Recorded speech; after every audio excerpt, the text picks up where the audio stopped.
स्वागत है आप सभी का एक न्यू वीडियो पर। देखिए, अगर आप एमपी बोर्ड से पढ़ाई कर रहे हैं, खासकर गवर्नमेंट स्कूल से हैं, तो आपको पता ही होगा कि गवर्नमेंट स्कूल्स में एकेडमिक पर ज़्यादा ध्यान नहीं दिया जाता है, पढ़ाई वगैरह ज़्यादा नहीं होती है। जो मैक्सिमम बच्चे होते हैं वो बाहर से ही कोचिंग कर रहे होते हैं, क्योंकि टीचर उतना पढ़ाते ही नहीं है। एंड अभी तो ऐसी कंडीशन है कि नेक्स्ट मंथ होने हैं चुनाव, एंड इस बार आपके बोर्ड एग्जामिनेशन भी फरवरी में हो रहे हैं, तो तैयारी की काफ़ी ज़्यादा ज़रूरत है।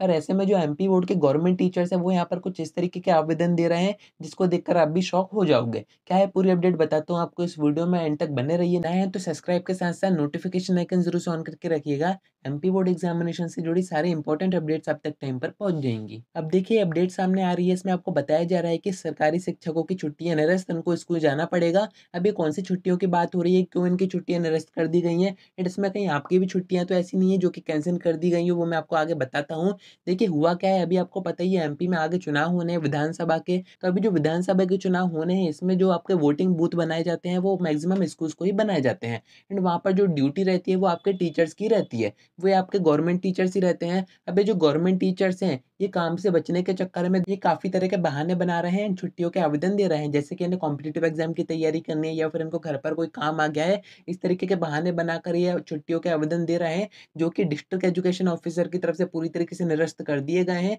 इस अपडेट के अकॉर्डिंग ऐसा बताया जा रहा है कि करीब 100 से ऊपर टीचर ने यहाँ पर छुट्टियों के आवेदन दिए थे, ऐसे ही बहाने बनाकर, जिनमें से सिर्फ 14 का ही अप्रूव हो पाया है। एंड ये जो मैं बात कर रहा हूँ वो भोपाल की कर रहा हूँ, जहाँ पर एमपी बोर्ड का मेन बोर्ड ऑफिस है। तो आप समझ सकते हैं कि जब यहीं पर ऐसी कंडीशन है तो बाकी जगह क्या हो रहा होगा। अब यहाँ पर ऐसे रीजन बताया जा रहा है कि जो चुनाव वगैरह है वहाँ पर ड्यूटी से बचने के चक्कर में टीचर्स ऐसा कर रहे हैं। बट यहाँ पर जो डिस्ट्रिक्ट एजुकेशन ऑफिसर है उसने नियम बना दिए हैं कि जो भी स्कूल के प्रिंसिपल है उनकी परमिशन के बिना कोई भी टीचर कहीं पर भी नहीं जाएगा। मैं आपको बता ही रहा हूँ कि गवर्नमेंट स्कूल की बात कर रहे हैं, बाकी प्राइवेट में ऐसा कुछ भी नहीं होता है। अब आप खुद ही सोचिए कि जब टीचर्स ही ऐसा करेंगे तो बच्चों की पढ़ाई पर क्या इम्पैक्ट आएगा। एंड मैंने आपको प्रीवियस वीडियो में बताया भी था कि एमपी बोर्ड का ये कहना है कि चुनाव वगैरह अपनी जगह होते रहेंगे, पर जो बच्चों की पढ़ाई है, उनके जो एग्जाम है, उनकी जो अर्धवार्षिक परीक्षाएं होंगी वो टाइम पर होनी चाहिए। तो यहाँ पर एमपी बोर्ड तो थोड़ा सा सीरियस हो रहा है, बट जो एमपी बोर्ड के टीचर हैं, गवर्नमेंट टीचर, वो इस तरीके के नाटक कर रहे हैं जैसे कि बच्चों की पढ़ाई पर इम्पैक्ट तो पड़ेगा ही, साथ में जो बोर्ड का रिजल्ट है वो भी खराब हो सकता है। तो ये तो अच्छा हुआ है कि जिन टीचर्स को वाकई छुट्टियों की ज़रूरत थी, सिर्फ उनको ही आवेदन यहाँ पर अप्रूव किए गए हैं। बाकी जितने भी टीचर्स थे जो कि सही रीज़न नहीं दे पाए हैं, उन सभी की छुट्टियाँ यहाँ पर कैंसल कर दी गई है, उनके जो आवेदन है वो रिजेक्ट हो गए हैं।